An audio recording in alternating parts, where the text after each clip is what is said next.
अपनी कोख से मुजाहिद पैदा करें, आईएएस ऑफिसर सलाहुद्दीन अय्यूबी पैदा करें, ताकि मजहब की खिदमत भी हो, दिन की खिदमत भी हो। ये खाली चपड़ चपड़ करके गीबत की टुकड़ी लेके मत बैठ जाए, इसको कंट्रोल आप करें, वरना आपके बच्चों को ये नकारा बना देगी, किसी लायक नहीं। वो तो इनको बताएं फिलिस्तीन की औरतों की कहानियां, 70 साल से बम गिर रहे हैं मगर कोई औरत नहीं बोलती कि फिलिस्तीन छोड़ के उर्दून चले जाओ, नहीं, वो इसी इंतजार में रहती हैं। मरना तो है ही, मगर बाथरूम में मरने से बेहतर है शहादत की मौत मर जाना, एक्सीडेंट करने से बेहतर है अल्लाह के नाम पे गर्दन कटा देना।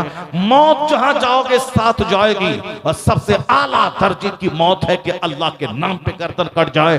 70 साल से बम गिर रहे हैं मगर फिर भी भागने का मशवरा औरत नहीं दे रही कि वहां फिलिस्तीन छोड़ के चली जाओ। वो इसी आस में जिंदा है कि आज नहीं तो कल मेरी नस्ल से कोई सलाहुद्दीन अय्यूबी जन्म लेगा, यहूदी को खदेड़ेगा, किबले अव्वल आजाद होगा, फिलिस्तीन की जमीन आजाद हो जाएगी।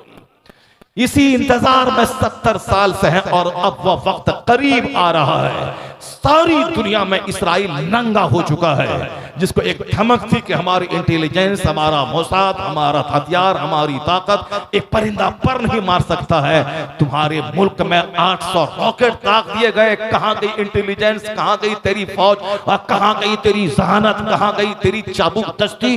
दुनिया को पता चला कि चाहे कुफ्फार मुशरिकीन हजार चालाक बने, मगर मोमिनों के सामने उनकी सारी चालाकी जमीन में दफन हो जाती है।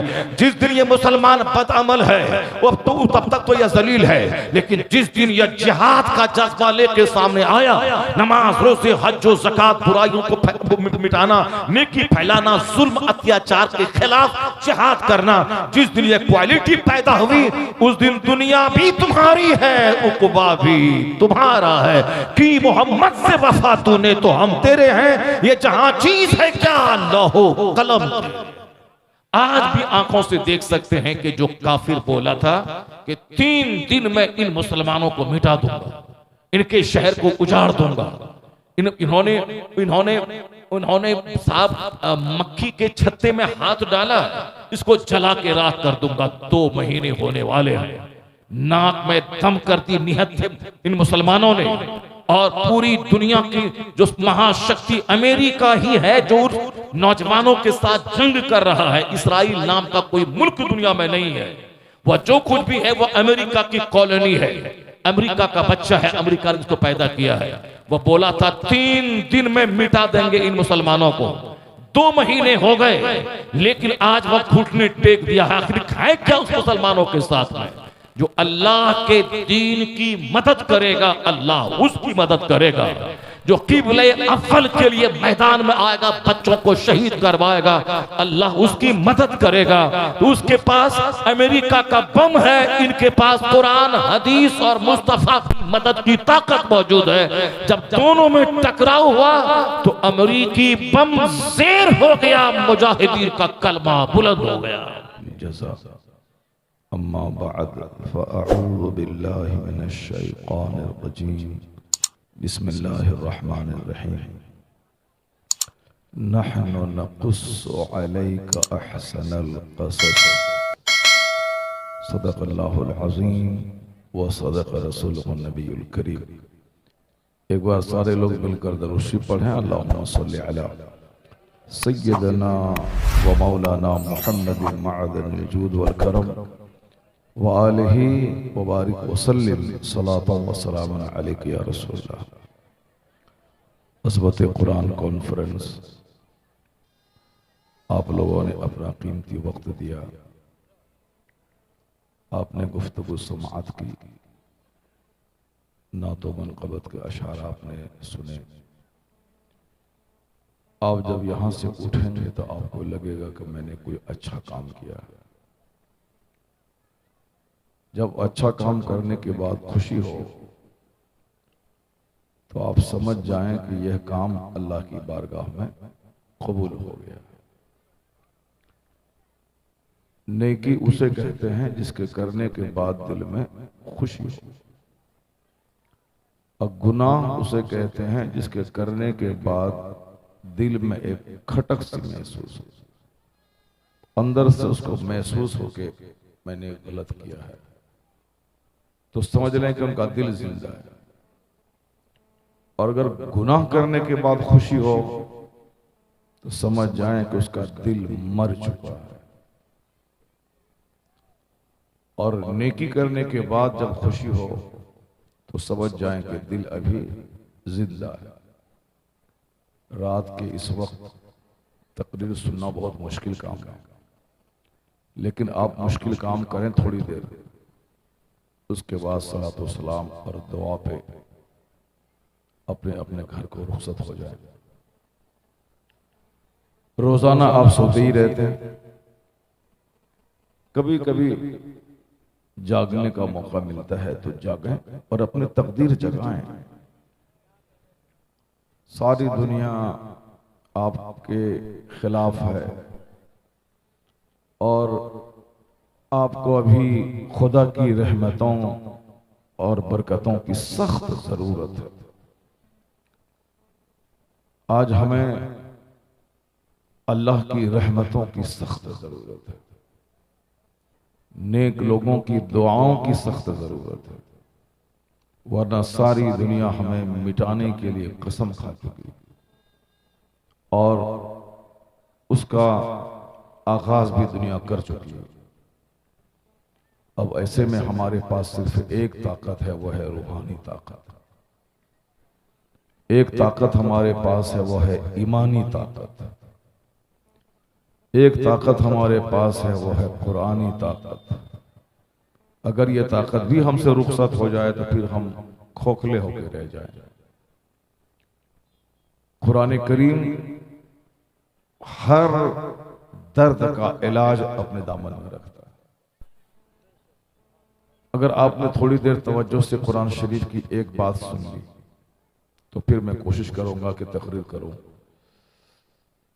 और अगर आपने कुरान शरीफ की इस बात को अनसुनी कर दी, गौर से आपने नहीं सुना, तो मैं समझूंगा कि आप तकरीर सुनने के मूड में नहीं हैं। कुरान करीम की सिर्फ एक बात, ताकि आपको याद भी हो जाए और उसको अपने दोस्त अहबाब और अपने घर के लोगों को आप सुना भी सकें। अगर आपने अपने घरों में दीनी माहौल पैदा किया तो फिर आपके बच्चे डीएम बनने के बाद या मास्टर, दारोगा, साइंटिस्ट बनने के बाद आपके बच्चे आपके हाथ से नहीं निकलेंगे, बल्कि वो चाहे बुलंदी की जिस हदों पे पहुंच जाए, वो जमीन से जुड़ा हुआ आपके पांव से लिपटा हुआ रहेगा। शुरू शुरू में बाप बच्चे से कहता है कि बेटा मौलाना मौलवी के चक्कर में मत पड़ना, ये तुम्हें जवानी में बूढ़ा बना देंगे, चेहरे पे दाढ़ी रखवा देंगे और पैंट शर्ट कोट छोड़वा के तुम्हें पंजाबी कुर्ता पहनवा के तुम्हें जवानी ही में ज़ईफ बना देंगे और 5 वक्त नमाज पढ़वा के तुम्हारा सारा टाइम इसी काम में लगा देंगे। इसलिए मौलाना मौलवी को सलाम करना, लेकिन उसके चक्कर में मत पड़ना, यानी गहरा इल्म हासिल मत करना और मौलाना मौलवी की बात में मत रहना। ये सब अपने अपने मतलब की बात करता है। हमने एक खतरनाक बात अपने बच्चों को कह दी। इसका रिजल्ट ये निकलता है कि जब बच्चे हमारे बड़े हो जाते हैं और जब वो बच्चे ससुराल वाले के गुलाम हो जाते हैं या नई तहजीब के गुलाम हो जाते हैं, माँ बाप को वैल्यू नहीं देते, माँ बाप को बोझ समझते हैं और माँ बाप को गालियां देते हैं, जबकि कुरान शरीफ ने मना किया है कि गाली तो बहुत बड़ी बात है, उफ तक मत कहो माँ बाप को। फला तकुल लहुमा उफ़्फ़िन वला तनहरहुमा। नाराजगी के इजहार का सबसे बड़ा तरीका है, जब बंदा किसी से नाराज होता है तो मारता है, और उससे थोड़ा सा नीचे दर्जा यह है कि जब बंदा किसी से नाराज होता है तो गाली देता है, और उससे थोड़ा निचला दर्जा यह है कि जब नाराज होता है तो ये डांट डपट करता है। नाराजगी के इजहार का सबसे अदना दर्जा, मामूली दर्जा यह है कि जो बंदा न डांट सके, न गाली दे सके, न मार सके, तो कम से कम वह अपनी जबान से लफ्ज़ उफ कहता है। मर्जी के खिलाफ अगर काम कोई करे तो बंदा क्या करता है? उफ कह के रह जाता है। अब सामने वाले को न गाली दे सकते हैं, न मार सकते हैं, न डांट सकते हैं, तो कम से कम इतना बंदा कहता है। जैसे बच्चे ने कोई चीज तोड़ दी, या माँ किसी ने कोई गलत काम कर दिया आपके मजाज के खिलाफ, तो आप कुछ कर नहीं सकते हैं, तो क्या कहते हैं? उफ। ऐसा क्यों हो गया? ये लफ्ज़ उफ तकलीफ के इजहार का सबसे अदना तरीका। और कुरान शरीफ में उसी लफ्ज़ उफ के कहने पे बंदिश लगा दी कि तुम्हारे माँ बाप अगर कमजोर हो जाएं, ज़ईफी को पहुंच जाएं, तो उफ तक मत कहना। चाहे वो जमीन दे न दे, चाहे वो अपना घर में रखे या किराए का घर में तुझको पाले, कुछ भी करे, चाहे बाप शराब पिए, चाहे बाप नमाज ना पढ़े, कुछ भी करे, तुम माँ बाप को उफ तक मत कहना। मारने की बात तो सोच ही नहीं सकता बंदा, तो अदना दर्जा जो लफ्ज़ उफ जबान से निकलता है, इसको भी मत कहना। कुरान शरीफ में एलास का लफ्ज नहीं आया, कुरान शरीफ में हुर्रा का लफ्ज नहीं आया। हुर्रा जब खुशी के मौके पर जब आदमी फुटबॉल वगैरह जीतता है तो हुर्रा बोलता है। नाराजगी के इजहार के और भी बहुत सारे जुमले जबान से निकलते हैं। एह आह ओह कहते हैं आदमी, आह ओह उफ सबसे अदना दर्जा। कुरान शरीफ में लफ्ज उफ का इस्तेमाल हुआ है, जबकि अरबी जबान सबसे मेयारी अरबी जबान कुरान करीम में। हर लैंग्वेज के दो पार्ट हो गए, मॉडर्न और एंशिएंट, एक प्राचीन और एक आधुनिक, यानी एक कदीम जबान, एक जदीद जबान। अंग्रेजी में भी दो कैटेगरीज है, एक ओल्ड एक मॉडर्न। हिस्ट्री में भी एक ओल्ड हिस्ट्री एक एंशिएंट हिस्ट्री। हिंदी में भी एक जदीद हिंदी, आधुनिक हिंदी और एक प्राचीन हिंदी। हर जबान, पहले उर्दू जबान में कैसे कैसे जुमले होते थे, आप मीर गालिब वगैरह का अशार पढ़ लें। और अभी जब उर्दू बहुत तरक्की कर चुकी है तो आज की जदीद उर्दू आप पढ़ लें, दोनों में फर्क है। अरबी जबान भी दो खानों में बटी है, एक कदीम अरबी जो पुराने जमाने में बोली जाती थी, और एक जदीद अरबी, जिस जदीद अरबी में बहुत सारे वर्ड्स अंग्रेजी के शामिल हो गए हैं। जदीद अरबी और कदीम अरबी। जदीद उर्दू खूबसूरत उर्दू है, कदीम उर्दू उसमें बहुत सारी मिक्सिंग चीजें। जदीद अंग्रेजी खूबसूरत अंग्रेजी। अब प्राचीन अंग्रेजी वो बहुत मुश्किल और टफ वर्ड हैं और बोलने में भी अच्छे नहीं लगते। अरबी जबान भी दो खेमों में बटी है, एक कदीम और एक जदीद।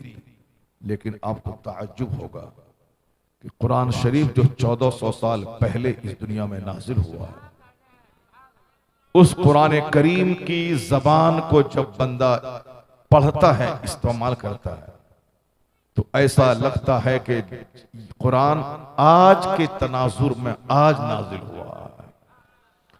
यानी ब्यूटी, हुस्न और खूबसूरती की आखिरी हदों पे कुरान के अल्फाज मौजूद।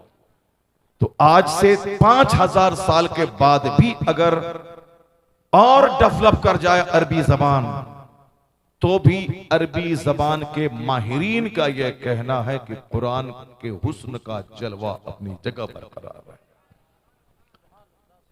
अरब के लोगों की जबान तो अरबी है, वहां बच्चा पैदा होने के बाद अरबी बोलता है, लेकिन आम तौर पे जो घर में जबान बोलते हैं वो, और जब वह लोग नमाज में कुरान पढ़ते हैं तो दोनों में जमीन आसमान का फर्क हो जाता है। क्योंकि कुरान अल्लाह का कलाम, अल्लाह का कलाम जाहिरी हुस्न के एतबार से भी लाजवाब है और बातिनी कमालात के एतबार से भी लाजवाब है। आप पढ़ें तो हर लफ्ज के, हर हर्फ के बदले में 10 नहीं। आप कुरान सुने तो दिल जिंदा हो जाए। आया है हदीस पाक में कि इन्नल कुलूब तज़दा, बेशक दिलों को भी जंग लग जाता है। जैसे लोहे में पानी पहुंचता है तो लोहा जंग आलूद हो जाता है, उसी तरह दिल भी जंग आलूद हो जाता है। तो सहाबा ने पूछा सरकार, तो दिल जब जंग लग जाए तो उसका इलाज क्या है? जैसे लोहे में पानी पड़ता है तो लोहे में जंग लग जाता है, उसका इलाज है उस लोहे को आग की भट्टी में डाल दिया जाए, फिर लोहा साफ सुथरा हो जाता है। ये दिल में जंग लगता है, जब जलसे में दिल नहीं लगे तो समझ लें कि जंग लग गया। जब मस्जिद में मन नहीं लगे तो समझ जाएं कि जंग लग गया। जब अपनी बीवी अच्छी नहीं लगे, दूसरों की बीवी अच्छी लगे तो समझ लें दिल मर चुका। अपनी मां और अपने बाप से बात करने में झुंझलाहट महसूस हो और दूसरे दोस्तों से बात करने में मजा मिले तो समझ जाएं दिल मर चुका। और जब काजू, किशमिश, बादाम, सेब, अखरोट, पिस्ता खाने में मन नहीं लगे और गुटखा खाने का मन करे, समझ जाएं कि उसका दिल मर चुका है। गुटखा खाने से ना प्यास बुझती है, गुटखा खाने से ना भूख मिटती है, और गुटखा खाने से ना एनर्जी ताकत मिलती है। अगर ऐसा हो तो बता दे, कोई डॉक्टर साहब बता दे, गुटखा खाने से भूख मिटती है, गुटखा खाने से प्यास बुझती है? ना उसमें प्यास बुझती है, ना उससे भूख मिटती है, ना ही उससे किसी बीमारी का इलाज होता है। सिवाय नुकसान के कोई पहलू नहीं है।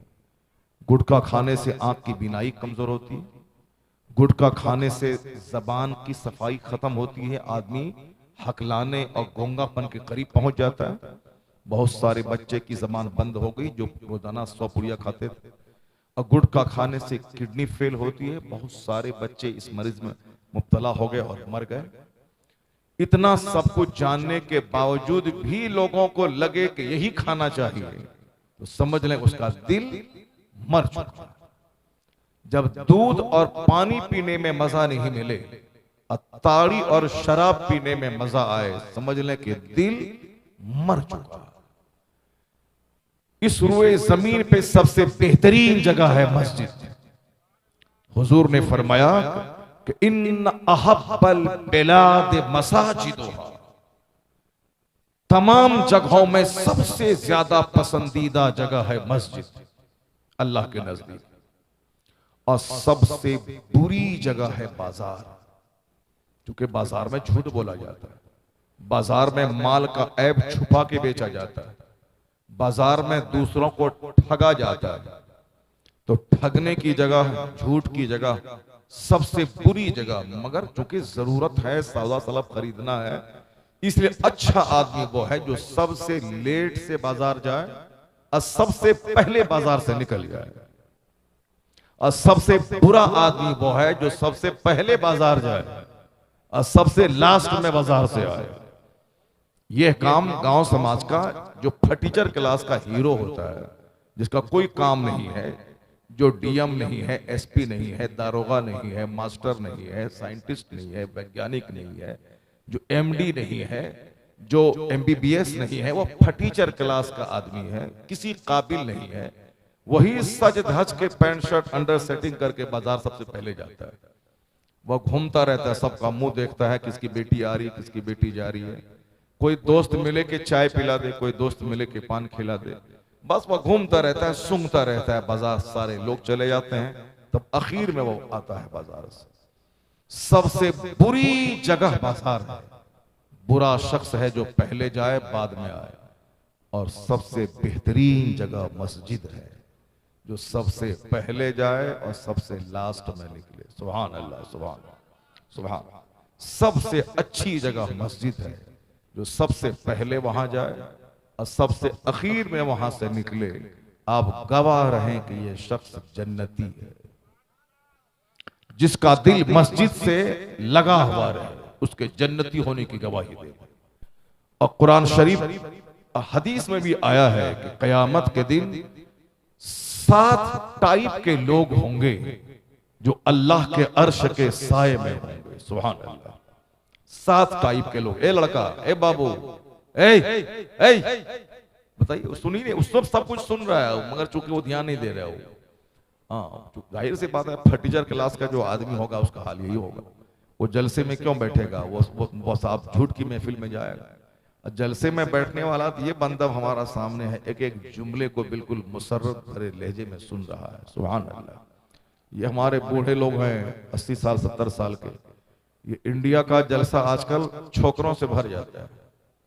अक्सर जलसे में सिर्फ छोकरे नजर आते हैं आजकल, क्योंकि उनको कव्वाली सुनना है, नात के बहाने कव्वाली सुनिए उसको। आजकल की नात और कव्वाली में क्या फर्क है? कव्वाली में हारमोनियम तबला होता है और आजकल के नात खाने में सिर्फ तबला नहीं होता, यही फर्क है। बाकी जो अंदाज है वो अंदाज तो कव्वाली वाला ही रहता है। अच्छे अंदाज में नात तो पहले लोग पढ़ते थे, अजमल पढ़ते थे, बेकल पढ़ते थे, साहब मनासिर हुसैन बदायूनी पढ़ते थे। पढ़ो तो सुनो तो आंख से आंसू के कतरे निकल जाते हैं। और आजकल वो गाने का जो मजा है वही मजा छोकरा सब नात में ढूंढने के लिए आ जाता है जलसे में। और जब वो नात खत्म होती है, तकरीर शुरू हुई, सब भाग जाता है। इसीलिए हम कहते हैं कि ये जलसे में नहीं आया, वो सिर्फ अंदर में जो गाना सुनने की ख्वाहिश है उसी की तकमील के लिए वो लोग आया है। अक्सर जलसे में, आज के जलसे में देख रहा हूँ सामने हमारे बूढ़े बैठे हुए हैं, उधर भी हमारे सामने बूढ़े बैठे हुए हैं, दाढ़ी है, सर पे टोपी है, उधर भी है। ये बहुत कम देखने को मिलता है। बूढ़ों की इज्जत करें, बूढ़े की वजह से आसमान से बारिश होती है, बूढ़ों की वजह से अल्लाह रोजी देता है। बेटा ये ना बोले कि मैं इस बुढ़ा को पाल रहा हूं, बदतमीज, तुम उस बुढ़े की वजह से पाले जाते हो। हदीस में आया है कि आसमान से अल्लाह पानी नहीं बरसाएगा अगर ये बेजबान जानवर जैसे बकरी, बिल्ली, गाय, भैंस, ये बेजबान जानवर जो बोल नहीं सकता, इनकी रोजी का ख्याल ना हो तो अल्लाह तबारक व तआला आसमान से पानी बरसाना बंद कर दे। यानी इन्हीं जानवरों के लिए पानी गिरता है ताकि जमीन से घास निकले और उसी के सदके में गेहूं भी पैदा हो जाता है और इंसान खा के जिंदा रहता है। तो इसका मतलब ये निकला कि हम जानवरों के सदके में पाले जा रहे हैं, माँ बाप के सदके में हम पाले जा रहे हैं।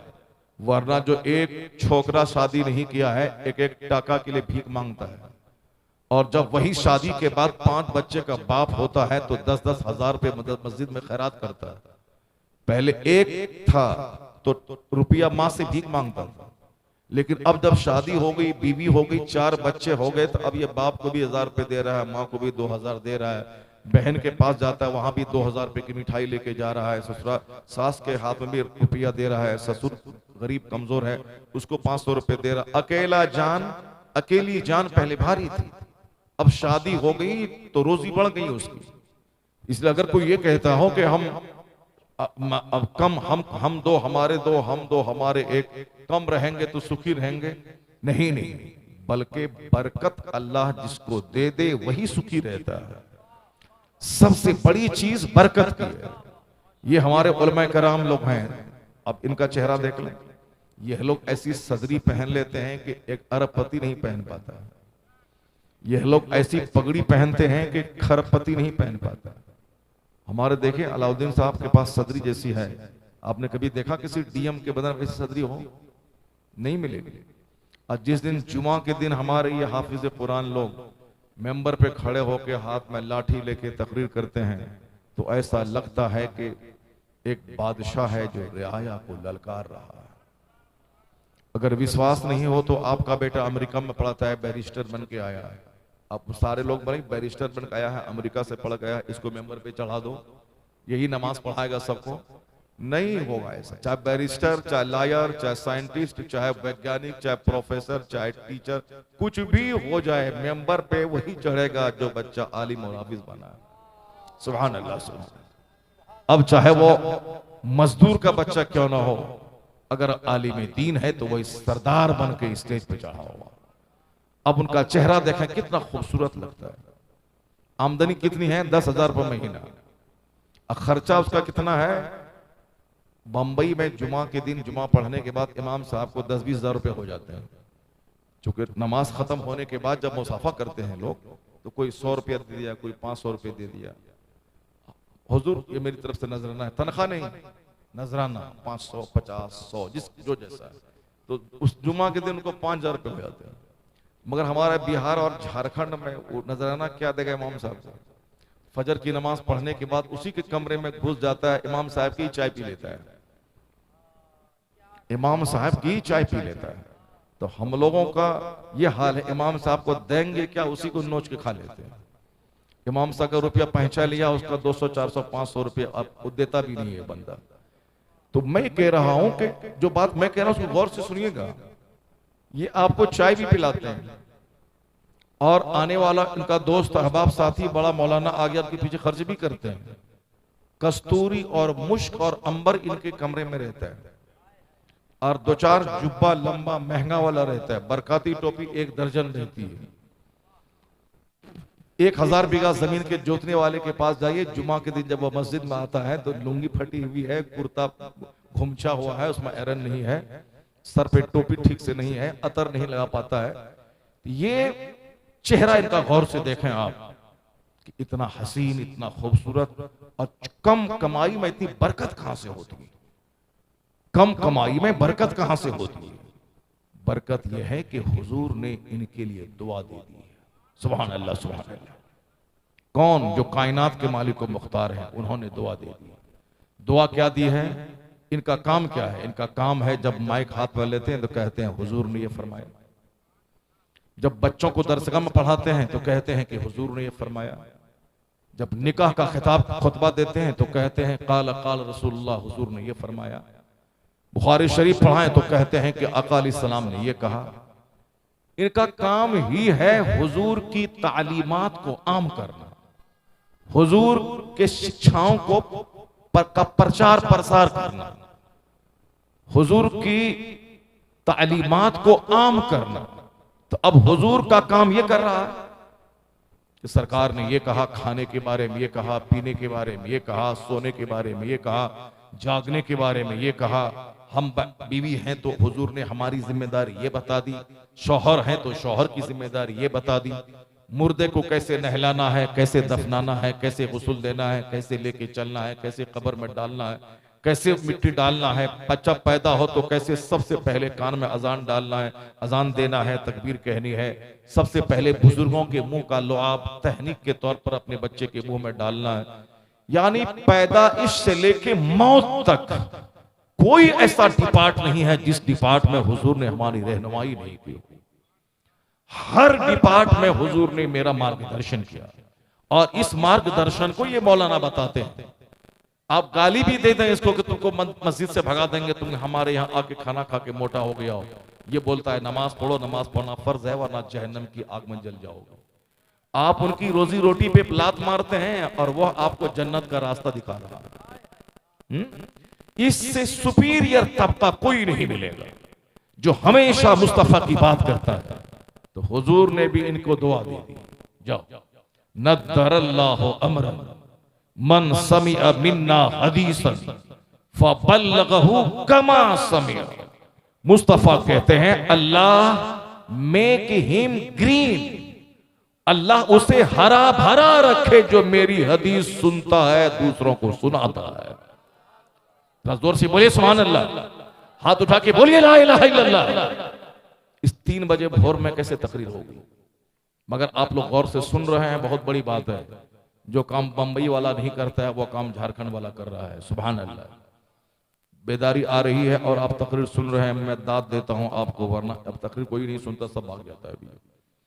अल्लाह तबारक व तआला आप सबों को दोनों जहान की नेमतें अता फरमाए। अब आपको बात समझ में आ गई कि इनकी बरकत का राज क्या है, इनके चेहरे की खुशहाली का राज क्या है। राज यही है कि मुस्तफ़ा जान रहमत सल्लल्लाहु अलैहि वसल्लम ने इनके लिए दुआ दी दी। तो अब जो भी दीन का काम करेगा, वो चाहे जिस फैमिली का हो, जैसा भी हो, अल्लाह ताला उसे शोहरत देता है, इज्जत देता है, मकबूलियत देता है और मरने के बाद अल्लाह जन्नत देता है। आपने सुना होगा कि रामपुर का नवाब बहुत मशहूर है, लेकिन एक नवाब का नाम बता दें आप, नहीं मालूम है। आपको मालूम है कि अवध का नवाब मशहूर है, अवध यानी लखनऊ का, लेकिन एक नवाब का नाम बता दें आप, नहीं मालूम है। आपको मालूम है कि पटना अजीमाबाद ये भी नवाबों का शहर कहलाता था। आज भी जो वहां के पुराने नवाब हैं, 2-4-10 एकड़ जमीन में आज भी उनका घर है पटना राजधानी में, यानी अरबों अरबों रुपए की जमीन पे घर है उसका। नवाब लोग रहते थे पहले, मगर हम लोग नवाब का नाम नहीं जानते। मगर उसी बरेली, रामपुर का नवाब, लखनऊ का नवाब, उसी के बगल में बीच में बरेली है। बरेली में एक औसत दर्जे के घराने में एक शख्स पैदा हुआ जिसे सारी दुनिया मौलाना अहमद रजा खां के नाम से जानती है। उसको लोग प्यार से आला हजरत कहते हैं, शेखुल इस्लाम वल मुस्लिमीन कहते हैं। वो नवाब नहीं थे और किंग नहीं थे, बल्कि औसत दर्जे के घराने में आप पैदा हुए थे। आपके अवाओ अजदाद कबीले बड़हेज के पठान थे, अफगानिस्तान के। वह लोग वहां से चल के लाहौर आए, लाहौर में बहादुरी का कारनामा अंजाम दिया। वहां का शीश महल उनके खानदान वालों की यादगार है। फिर वहां से बादशाह दिल्ली के कहने पर वह लोग रोहिलखंड आ गए। रोहिलखंड में एक मार्के को सर किया। बादशाह दिल्ली ने पूरा इलाका बतौर जागीर उनको दे दिया। फिर वहीं बरेली में बस गए वह लोग। बहादुर थे वह लोग और बहुत बड़े सिपह सालार थे। लेकिन आगे जाने के बाद उस खानदान में सिपह सालारी हट के वहां तकवा, परहेजगारी और जुहद की चादर उस खानदान पे आ गई। फिर क्या हुआ कि आला हजरत के दादा अपने अहद के बड़े आलिम और बड़े वली कामिल, आला हजरत के वालिद मुफ्ती नकी अली खां अपने दौर के सबसे बड़े आलिम, सबसे बड़े वली, उसी खानदान में पैदा हुए मौलाना शाह अहमद रजा खां रहमतुल्लाह अलैह। उन्होंने 67 साल की जिंदगी गुजारी। जो जमीन बाप से मिली थी उसमें 1-2 बीघे का इजाफा नहीं किया। उसी जमीन की आमदनी से खुद खाना है, किताब छपवानी है, मस्जिद बनाना है, मदरसे की तामीर करनी है, मुनाजरा करवाना है, उलमा को भेजना है, मदीने के दोस्त को उसी आमदनी भेजनी है, समाज के गरीबों, मिस्किनों, बेवाओं, माजूरों की खिदमत करनी है। सब काम उसी से करना है। अपना दिन भर में एक टाइम थोड़ा सा खाना खा लेना है, 2 घंटा सोना है, बाकी पूरे 22 घंटे दिन की खिदमत में लगा देना। आज 100 साल हो गए उनके गए हुए, लेकिन हर मस्जिदों में सलाम आला हजरत का पढ़ा जा रहा है। हर मदरसे में क्लास स्टार्टिंग होने से पहले सलाम आला हजरत का पढ़ा जा रहा है। अमेरिका जैसे मुल्क की मस्जिद में फजर के टाइम में मुस्तफा जाने रहमत पे लाखों सलाम पढ़ा जा रहा है। Malaysia, Singapore, Toronto, Norway, Canada, Holland, France, Germany, Malaysia, Singapore, जहां भी हिंदुस्तान, पाकिस्तान, बांग्लादेश से रिलेटेड सुन्नी मुसलमान हैं, उर्दू जबान जानने वाले, हर जगहों पे करोड़ों दरूद, लाखों सलाम आला हजरत का लिखा हुआ पढ़ा जा रहा है। फतवा रजिया का मुताला हो रहा है और जैसे जैसे वक्त गुजर रहा है तू आला हजरत के मानने वाले की तादाद बढ़ती चली जा रही है। ये इनाम कौन सा है? नवाब मर गए, उसकी कब्र पे जानवर चर रहा है। चाहे अवध का नवाब हो या रामपुर का नवाब, उनकी कब्र के नामो निशान मिट गए। अगर कहीं है भी कब्र में तो जानवर बैठता है, मगर आला हजरत के फिसाल के 100 साल हो गए। रात दिन उस कब्र पे गुलाब चढ़ता है, ताजा गुलाब चढ़ता है और रात दिन उलमा, फजला, आम मुसलमानों की हाजिरी होती रहती है। उनके लिए इसाले सवाब का एहतमाम होता है, उनके वसीले से दुआएं की जा रही है। और फिर जैसे जैसे वक्त बढ़ रहा है, उनकी किताबों को पढ़ने के बाद लोगों का अकीदा मजबूत हो रहा है, वैसे वैसे आला हजरत के शनासाओं की, उनके मानने वालों की तादाद में इजाफा हो रहा है। ऐसा लग रहा है पूरी दुनिया में एक गूंज सुनाई देती है, वादी रजा की कोहे हिमाला रजा का है, जिस्म तो देखिए वो इलाका रजा का है। अब क्यों है ऐसा? रजा ने अपना पूरा टाइम अल्लाह के दीन की खिदमत में लगा दिया। A man who dedicates his life for the sake of Allah, Allah gives him name, Allah gives him fame, Allah gives him popularity। ये कानून है। जो अपनी जिंदगी अल्लाह के दीन के लिए वक्फ कर देता है, अल्लाह उसे शोहरत देता है, मकबूलियत देता है और इज्जत के आसमान पे उसे पहुंचा देता है। इन तंसुरुल्लाह यंसुरकुम, if you will help the religion of Allah, Allah will help you. अगर तुम अल्लाह के दीन की मदद करोगे तो अल्लाह तुम्हारी मदद करेगा। जो अल्लाह के दीन की मदद करता है, अल्लाह उसकी मदद करता है। हम जब तक अल्लाह के दीन की मदद करते थे, हमारी इज्जत थी, दुनिया में धमक थी, हमारा रौब काफिर के दिल में था, हमारे चेहरे पे नूर था, हमारे घर के झोपड़ी में बरकतें थी, किराए के घर में आसमान से फरिश्तों का आना जाना था, ये सारी बहारें थी। और जब से मैंने खाना पीना अपनी जिंदगी का मकसद बना लिया, अपने आप में जीना, दुनिया में चाहे आग लगे, कोई कहीं जाए, अपना घर, अपना बच्चा, अपनी बीवी, अपना कारोबार, अपनी दुकान, जब दुकान, मकान, गाड़ी, खाना, पहनना, बीवी, बच्चा, इसी में सारी एनर्जी हमारी इन्वेस्ट हो गई। मजहब चाहे जहां जाए, मेरे घर में पैसा और खाना होना चाहिए, अल्लाह ने इज्जत छीन ली हमारी। काफिरों के दिल में जो मेरा एक रौब था, उस रौब को निकाल दिया। अब कोई मीडिया वाला हमें गाली देता है, वो हमें आतंकवादी कहता है, वो हमें लुच्चा लफंगा कहता है, वो हमें सच्चर कमेटी की रिपोर्ट के मुताबिक दलितों से बदतर समझता है। जिसके मुंह में जो आ रहा है सब बक रहा है, उसके मुंह में थूक दे, बदतमीज, तू हमें आतंकवादी बोलता है। जो दुनिया से आतंक मिटाने आया है उसको तू आतंकवादी कह रहा है। जिसने दुनिया वालों को जीने का शऊर और सलीका सिखाया है उसको तुम औलफौल बक रहा।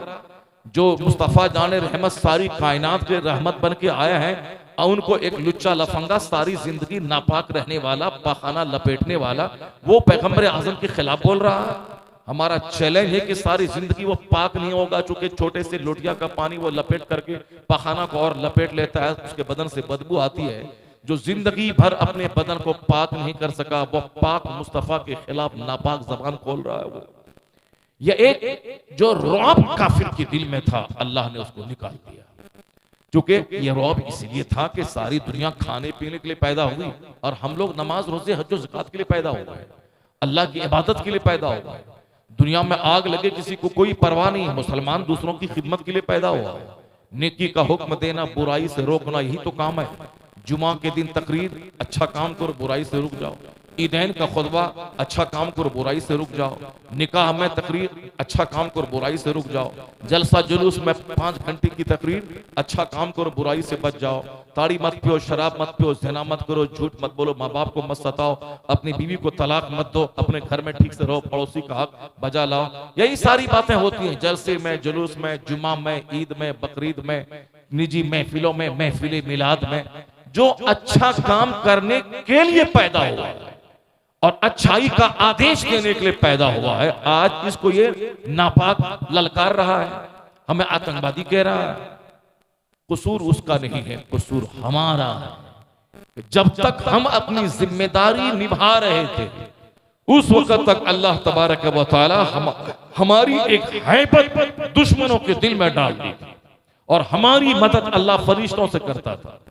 लेकिन जब से मैंने खाने पीने को काफिरों की तरह अपना जिंदगी का सबसे बड़ा मकसद बना लिया, अल्लाह दाना पानी, नौकरी, पैसा कौड़ी, मकान, गाड़ी, छकड़ा, bullet, car, Alto, Dzire, Swift, Crysta सब दे दिया, और जो इज्जत थी वो इज्जत छीन लिया।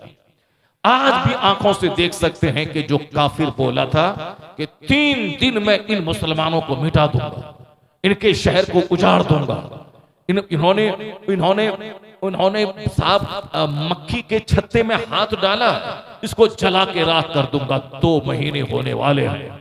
नाक में दम करती नियत थे इन मुसलमानों ने, और पूरी दुनिया की जो महाशक्ति अमेरिका ही है जो नौजवानों के साथ जंग कर रहा है। इसराइल नाम का कोई मुल्क दुनिया में नहीं है, वह जो कुछ भी है वो अमेरिका की कॉलोनी है, अमेरिका का बच्चा है, अमेरिका ने इसको पैदा किया है। वह बोला था 3 दिन में मिटा देंगे इन मुसलमानों को।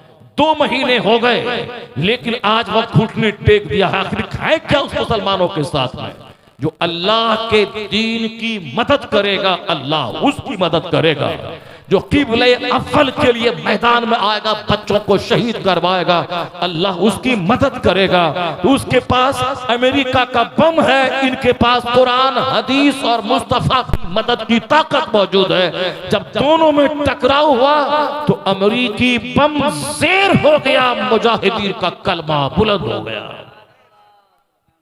इन तंसुरुल्लाह यंसुरकुम, अगर तुम अल्लाह के दीन की मदद करोगे तो अल्लाह तुम्हारी मदद करेगा।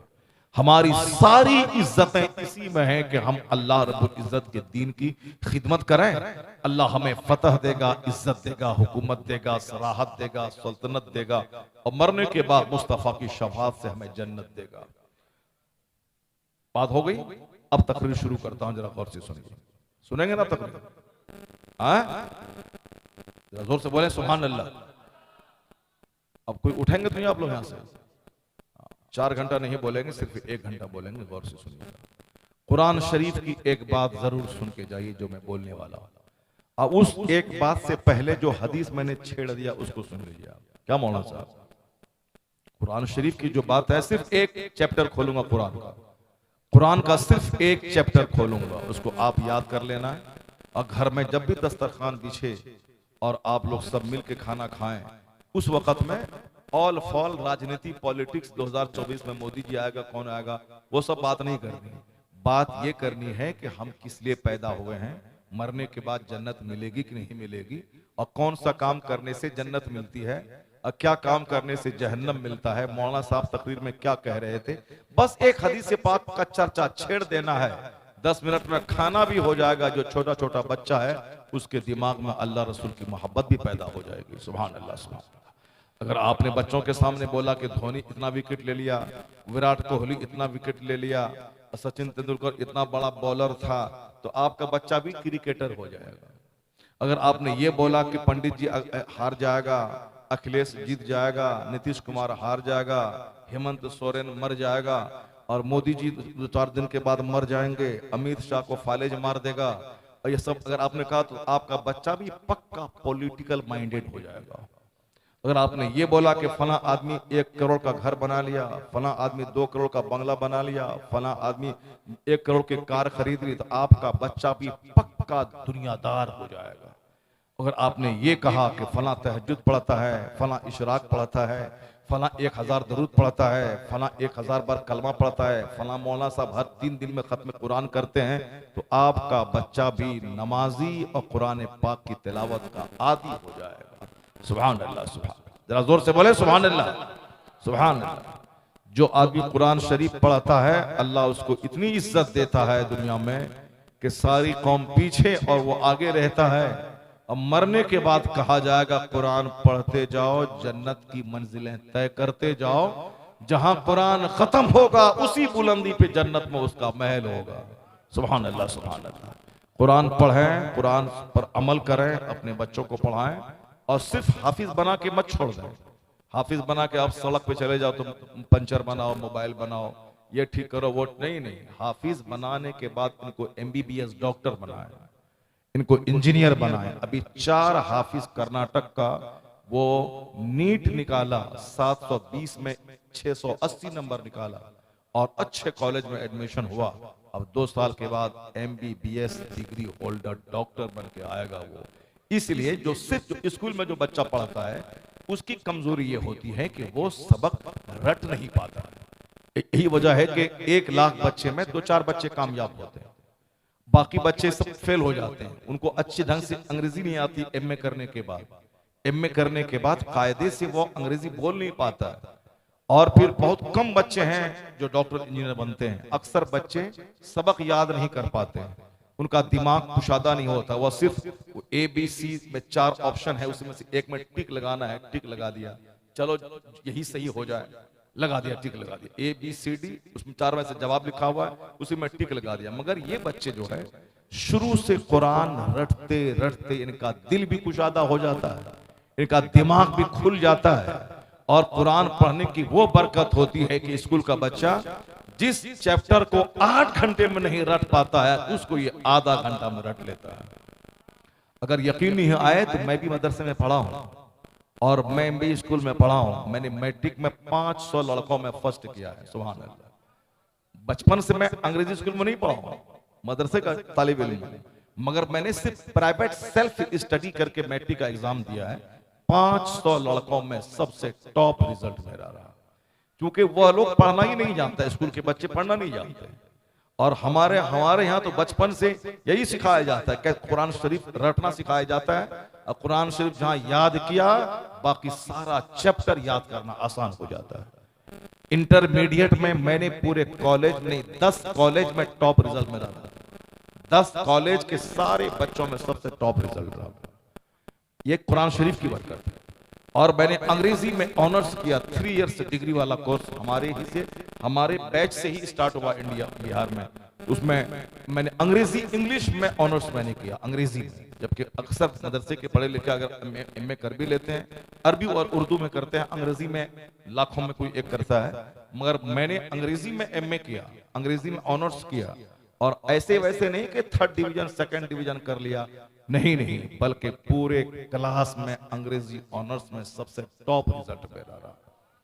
और जिस बीके झा जो हमारा टीचर था वो हमको पढ़ाता था, अंग्रेजी का ट्यूशन में पढ़ता था उससे, तो वो आज लिखा देता था 4 चैप्टर। दूसरे दिन जब पूरा उसको सुनाते थे वो कहता था मेरी जिंदगी का अजूबा लड़का ये, अजूबा लड़का। और जब एग्जाम देने जाते थे वहां 10 क्वेश्चन था और उस 10 में से 5 का जवाब देना है, लेकिन वह 10 सवालात मेरी याददाश्त से टकराते थे। मैं परेशान हो जाता था कि मैं किसको लिखूं किसको नहीं लिखूं। ये सिर्फ कमाल है मदरसे की टूटी चटाई का और कुरान शरीफ की तिलावत का और दीन सीखने का। तो आपका बच्चा डॉक्टर बनने के बाद आशिक बन जाता है, किसी लड़की को हम उसी से लव मैरिज करेंगे, डीएम बनने के बाद आशिक बन जाता है, अगर नहीं भी पढ़ा तो भी टीचर क्लास का आशिक बन गया, गली कूचे में दूसरों की बेटी को सूंघता रहा, किसी से प्यार कर लिया, भाग गया, माँ बाप भाई बहन सारे समाज की नाक कटवा दिया, या ज्यादा इश्क जोर मारा किसी हरिजन की बेटी को लेके भाग गया, या हमारी ही बेटी स्कूल में पढ़ने गई वो किसी दलित के बच्चे को लेके भाग गई। ये ड्रामा होता है क्योंकि हम लोगों ने जिंदगी का मकसद नहीं समझा, बच्चों के सामने हदीस कुरान का चर्चा नहीं किया, तो जो मोबाइल में वो देखता है वही काम वो करता है। हरिजन का बच्चा डीएम बन गया, 18 घंटे पढ़ रहा है, दलित का बच्चा साइंटिस्ट बन गया, वो 12 घंटे पढ़ रहा है, और हमारा बच्चा जमीन बेच के पढ़ाया, उसको कोटा भेजा, वो वहां से लड़की को लेके आके आशिक बन जा रहा है। तो आशिक बन जा रहा है, दिल फेंक आशिक, ये लड़की नहीं मिलेगी तो ट्रेन की पटरी में कट जाएगा, और कट भी रहा है। एक खूबसूरत नौजवान कट गया ट्रेन की पटरी में, वो लड़की शादी नहीं करी, कट गया। एक लड़का फांसी के फंदे पे लटक गया अभी कुछ दिन पहले, वो लड़की बोली हम शादी तुझसे नहीं करेंगे, बोला हम फांसी पे लटक जाएंगे, लटक जाओ तो। ये लटक गया, ये मर गया, लड़की अपनी जगह रही, दूसरे से शादी हो गई, आराम से रह रही है, ये लटक के मर गया, अब वहां कहां जल रहा है उसको उसी को मालूम। इसी तरह के हमारे बच्चे हो रहे हैं, आशिक बन रहे हैं। ये डीएम बनना था आशिक बन गए, एसपी बनना था आशिक बन गए, इसको साहब साइंटिस्ट बनना था आशिक बन गए। अब गुटखा खोरी करेगा, फटा पैंट पहनेगा, मौला मौलवी का मजाक उड़ाएगा, अब साहब ग्रुप बना के गुंडागिर्दी करेगा, टका नहीं मिलेगा तो एटीएम लूटेगा, मालगाड़ी को लूटेगा, पूरे हिंदुस्तान में मुसलमानों का नाम खराब करेगा। आशिक आप दस्तरखान पे अपने बच्चों के सामने हदीस पढ़े, कुरान सुनाए। मौलाना साहब ये कह रहे थे तो बच्चा आपका दिल फेंक आशिक नहीं बनेगा, बेटी आपकी किसी डोम के साथ नहीं भागेगी। अगर रोजाना आपने कुरान हदीस खाते वक्त 5 मिनट का टाइम निकाल के मुस्तफा की सीरत बयान की, कुरान पाक की आयतों की तिलावत की, तो फिर ये इन गली कूचे के कीड़ों से इश्क नहीं करेगी, गली कूचे के कीड़े मकोड़े से इश्क नहीं करेगा। इश्क का मफहूम ये आला हजरत से सीखेगा कि दिल है वो दिल जो तेरी याद से मामूर रहा, सर है वो सर जो तेरे कदमों पे कुर्बान गया। ये किसी शमार से इश्क नहीं करेगा, या किसी कीड़े से इश्क नहीं करेगा, या किसी दूसरों की इज्जत नहीं खराब करेगा, या खानदान की नाक नहीं कटवाएगा। अगर अच्छा चर्चा आपने किया, ये मदीने वाले मुस्तफा का आशिक बनेगा, और जब आशिक मुस्तफा बना तो खेत में हल चलाए तो भी आशिक रहेगा, और डीएम बन जाए तो डीएम के दफ्तर में बैठकर काफिर नहीं बनेगा, तो चार काफिरों को कलमा पढ़वा के मुस्तफा का गुलाम बना देगा। उसके लिए जरूरी है कि रोजाना अपने दस्तरखान पे दीन का चर्चा हो, जरूरी है कि खाते हुए मुस्तफा की हदीस का चर्चा। जो आपने तकरीर सुनी इसी को सुना दें। एक टेलर मास्टर उड़ीसा में है जो दिन भर दुकान में मेरी तकरीर चलाता रहता है, गैर मुस्लिम सबको बिठा के सुनाता है। देखो हमारा मौलाना साहब कुरान और साइंस पे क्या क्या तकरीर कर रहा है वह सब, और उनको तकरीर सुनते सुनते तकरीर इतनी याद हो गई मेरी सारी कि मुझको फोन करके मेरी ही तकरीर मुझको सुनाता है, वो मुझको सुनाता है। तो आप तकरीर सुने, इसको जाके बाल बच्चों में रिपीट करें, मौलाना साहब ने ये कहा था, तो फिर क्या होगा, बगैर किसी मेहनत के आपके बच्चे मुस्तफा की बात सुनेंगे भी और उस पर अमल करने की कोशिश भी करेंगे। पहले तो आप बच्चों को मौलाना से दूर करते हैं, लेकिन जब बच्चा आपका बाकी बना तब मौलाना के पास तावीज के लिए जाते हैं, हजरत तावीज दे दिए मेरा बच्चा बिगड़ गया। ऐसा नहीं होता है कि आम का पेड़ लगा दें और तावीज उसमें 1 लाख डाल दें कि यहां से सेब निकल जाए, नहीं होता है। जैसा पेड़ वैसा फल, जैसी जमीन वैसी फसल। आपने जिस नहज पे बच्चों की तरबियत की है, 1 करोड़ तावीज देने के बाद उसका दिमाग नहीं बदलेगा, क्योंकि बुनियाद आपने खराब कर दी। आप आज सीने पे चढ़ के बच्चा मारता है तो कसूर हमारा है कि हमने बच्चों को आलिमों से दूर किया। अगर कह देते कि बेटा मौलाना से मुलाकात करना, उनका हाथ अपने सर पे रखना, उनकी गुफ्तगू गौर से सुनना, उनके पास बैठकर दीन सीखते रहना, तो आप बच्चों को जमीन मकान दें न दें, ये बच्चा आपका पांव चूमता रहता और कहता इस पांव से जन्नत की खुशबू आ रही है। आपका चेहरा बच्चा गौर से देखता और कहता कि माँ बाप का चेहरा देखने से हज्जे मबरूर का अज्र मिलता है। ना आप कुछ नहीं दें, बच्चा ना तमाचा मारेगा, ना डांट डपट करेगा, ना लफ्ज़ उफ कहेगा। क्यों? जिस मौलाना की सोहबत में वो है, वो वही पढ़ता है कि बाप जन्नत का दरवाजा है, माँ के पांव के नीचे जन्नत है। माँ बाप के चेहरे को देखो तो हर नजर के बदले में हज का अज्र मिलता है। चाहे 100 बार देखो डेली, अल्लाह डेली 100 हज का अज्र तुमको अता फरमाएगा। तो ये जो कहानी मौलाना की जबानी बच्चा सुनेगा, प्रैक्टिकल में अपने घर में माँ बाप के साथ वही सलूक करेगा। उस वक्त बाप बच्चा जब उजड़ जाता है, तब बाप को एहसास होता है कि काश मैं इन्हें दीनी महफिलों में भेजता, मौलाना साहब के पास इनको भेजता, तो जो सलूक बच्चा आज मेरे साथ कर रहा है वो नहीं करता। जब उजड़ गया तब एहसास होता है। तो चमन के उजड़ने से पहले एहसास करें। स्कूल में 5 घंटे बच्चों को पढ़ाएं और आधा घंटा उसे मौलाना के पास भेज दें, ताकि फिजिक्स केमिस्ट्री स्कूल में पढ़ेगा तो इंजीनियर बन के 5 लाख महीना कमाएगा, और मौलाना के पास 10 मिनट बैठेगा तो हदीस कुरान सीख कर दुनिया मिले ना मिले आखिरत की जन्नत वो खरीदता रहेगा। दोनों काम करवाए। अल्लाह तबारक व तआला हमें हदीस कुरान सीखने, सुनने और सिखाने की तौफीक अता फरमाए। अब वो हदीस सुने, फिर कुरान शरीफ का एक चैप्टर में खोलता हूँ, तकरीर में खत्म कर देता हूँ। अल्लाह तबारक व तआला हम सबों को दीनी महफिलों में आकर कुछ सीखने की तौफीक अता फरमाए। हालांकि ये सीखने सिखाने का टाइम ये है नहीं, मगर मैं सिखा रहा हूँ, आप सीख रहे हैं, बहुत बड़ी बात है।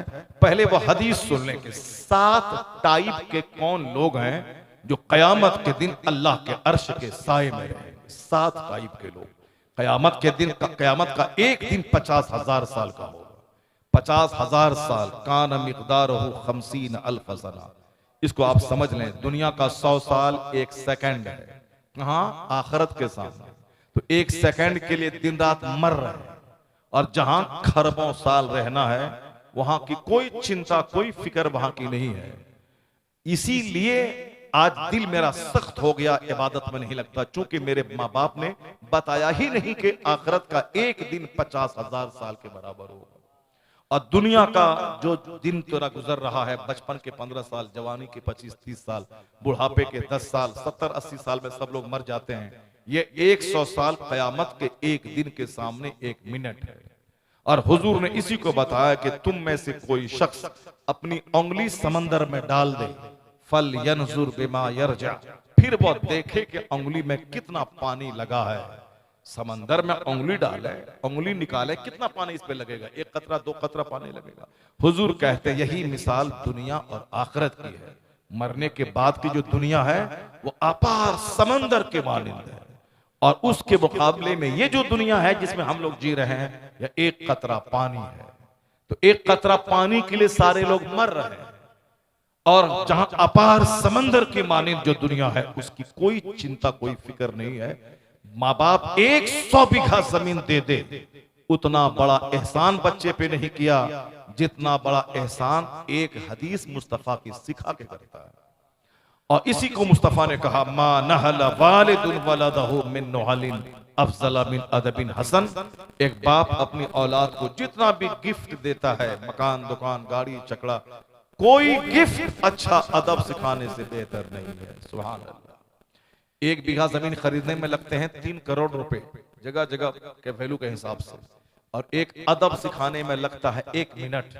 मगर दोनों को वजन करेंगे तो 3 करोड़ की जमीन बच्चे को देना उतना बड़ा काम नहीं है जितना बड़ा काम हुजूर की एक हदीस बच्चों को सिखा देना। तो जो आसान काम है वह कोई नहीं करता है, और जो टफ काम है वही करके बच्चों को बिगाड़ देता है। बच्चा मुफ्त की दौलत जिसको हाथ लगती है तो उसका क्या वैल्यू होता है? अगर पैसा मेहनत पसीना बहा के मिले तो उस पैसे की कदर होती है, और जब मुफ्त में पैसा मिलता है तो आदमी बेकदरी में रसमलाई खाने में उसको खत्म कर देता है। रसमलाई खाए तो ठीक है, वो तो शराब पीने में खत्म कर देता है। अजमेर के मुजाविर के सैकड़ों बच्चे जेल में बंद हैं, चूंकि मुफ्त का पैसा और इश्क जवान होता है सबका। छोकरी को देखा, हाथ डाल दिया, चलो जेल में बंद हो जाओ। अब जेल में सड़ रहा है, क्योंकि हराम का जब पैसा बदन में जाता है, फ्री का पैसा, तो बदन में आग लगती है, आग लगती है। और जब वहां कोई अल्लाह का डर खौफ ना हो, सिर्फ खाना पीना हो, तो वहां तो आग लगती है। आग लगती है तो आग बुझाने के लिए कोई सामान चाहिए। जो आदमी सऊदी अरब में रहता है, बीवी को हर महीने 1 लाख महीना भेजता है, बीवी मार्केटिंग करती है, गरम कपड़ा, गरम लिबास, शॉर्ट कपड़ा, अब फिर उसके बाद फिल्म है, एलईडी टीवी है, दिन रात फिल्में देखना है।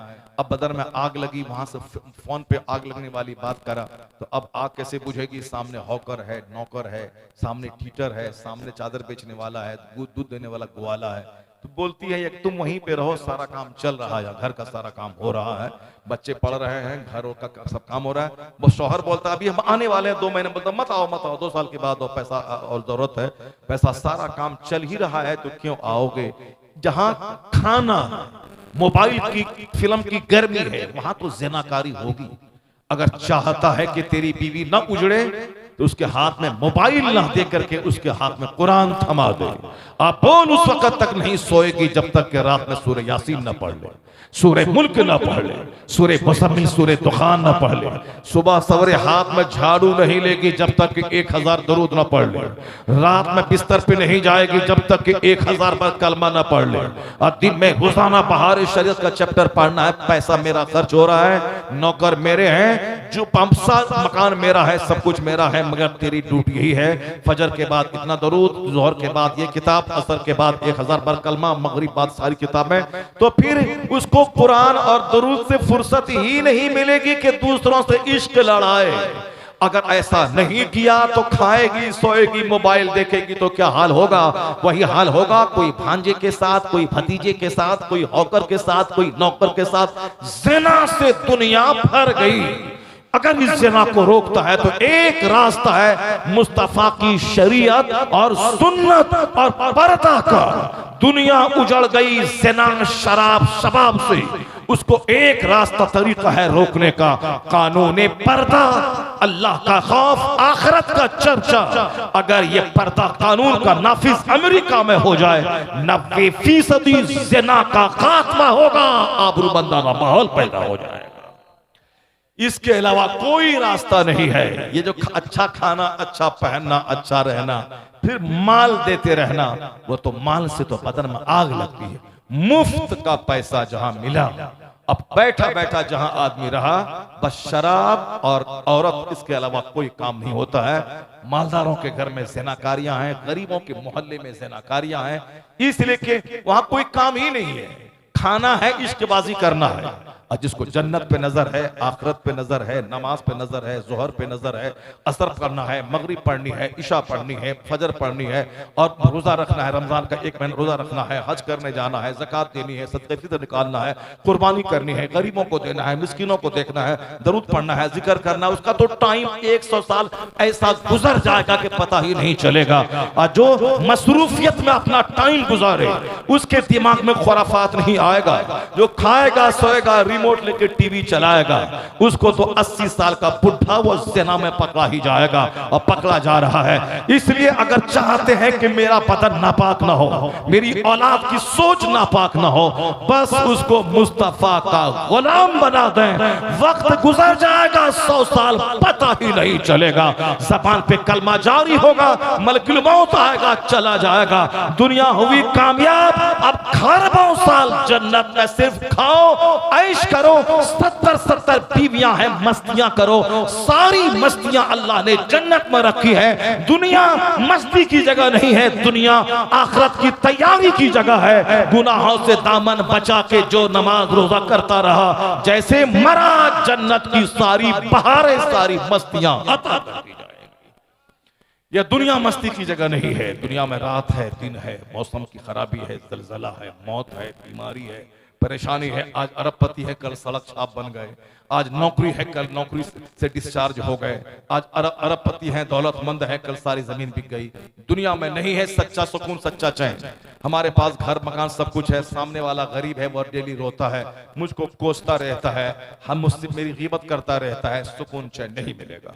दुनिया में नहीं है सुकून। असल सुकून जन्नत में अल्लाह ने रखा है, जहां ना बीमारी है, न बुढ़ापा है, न बाल है, न बाल का सफेद होना है, न पसीने की बदबू है, न पेशाब है, न पखाना है, न नाक का नेटा है।